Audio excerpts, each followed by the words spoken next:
بسم اللہ الرحمن الرحیم۔ شروع کرتا ہوں اللہ کے نام سے جو بڑا مہربان اور نہایت رحم والا ہے۔ آج کی اس ویڈیو میں ہم کچھ کڑوے مگر سچے اقوال آپ کی خدمت میں پیش کریں گے۔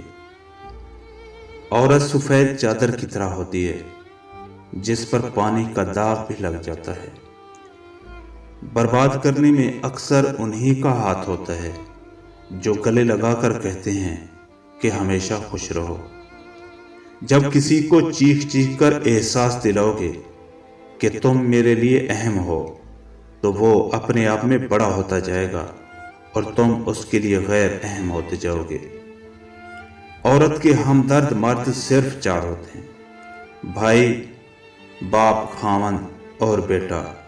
باقی کسی سے ہمدردی کی امید عورت کے لیے خطرناک ہے۔ ایک بزرگ فرمانے لگے کہ بیٹا، دو قسم کی عورتیں آخرکار بے وفائی ضرور کر جاتی ہیں۔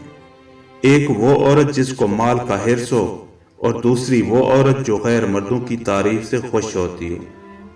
برداشت کرنا عورت کی فطرت ہے، اگر برداشت نہ کرے تو کم ہی گھر آباد ہوں۔ مرد کو محبت اس عورت سے ہوتی ہے جو اس کی بات دھیان سے سنتی ہے، اور شادی اس عورت سے ہوتی ہے جو اس کی ایک نہیں سنتی۔